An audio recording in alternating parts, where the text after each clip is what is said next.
আমি এখন এসেছি কাছাড় বাগমোড়ে মাছ বাজার ঠিক উল্টো দিকে মিষ্টির দোকানে। মিষ্টির দোকানে কিন্তু মানে তেল ছাড়া, বলতে গেলে তেল ছাড়া পরোটা তৈরি হয়। আর পরোটা কিন্তু এখানে মাত্র 3 টাকা করে পিস।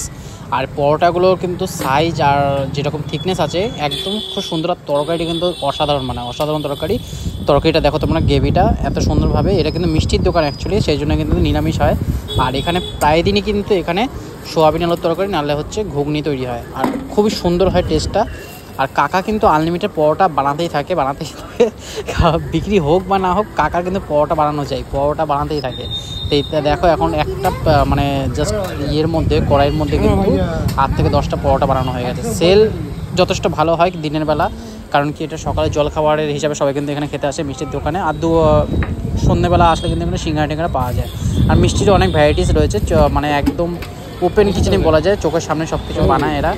আর এখানে দেখো তরকারিটা দেখো, তরকারি কিন্তু আলু সোয়াবিনের তরকারি আমার বেশ দারুণ লাগে। আমি এখানে বসে খাবো না, আমি জাস্ট নিয়ে যাব। আমার এটা মানে সেকেন্ড টাইম এখানে আসা। আর এখানে এসে প্রথমবার আমি ভাবলাম আজকে ভিডিও করে দেখা যাক, তাই তোমাদেরকে ভিডিওতে তুলে ধরলাম। দেখো কাকা কিন্তু পরপর পরোটা বানিয়ে যাচ্ছে। আর পরোটা সাইজ কিন্তু বেটার। এই হচ্ছে বাগমোড় বাজার, যেটা হচ্ছে মাছ বাজার। আর তার উল্টো দিকেই রয়েছে কিন্তু এই মিষ্টির দোকানটা। এই মিষ্টির দোকানে তোমরা কিন্তু মিষ্টির ভ্যারাইটিস পেয়ে যাবে, প্লাস সিঙ্গাড়া আর সকালবেলা পরোটা, আলুর তরকারি সব কিছু পাওয়া যায় কিন্তু। তোমাদের যদি এই ভিডিওটা ভালো লেগে থাকে তাহলে কিন্তু অবশ্যই পেজটাকে শেয়ার করো, আর ভিডিওটাকে শেয়ার করো, আর কমেন্ট করতে ভুলো না। আর পেজে যদি নতুন হয়ে থাকো পেজটাকে অবশ্যই ফলো করো না, তাহলে কিন্তু তোমাদের কিন্তু এরকম নতুন নতুন কন্টেন্ট দেখতে পারবে। আর এরকম কন্টেন্ট পাওয়ার জন্য নতুন যারা আছে তারা অবশ্যই ফলো করে নাও। দেখা হবে এরকম ভিডিওর সাথে, ততক্ষণ টাটা, বাই বাই।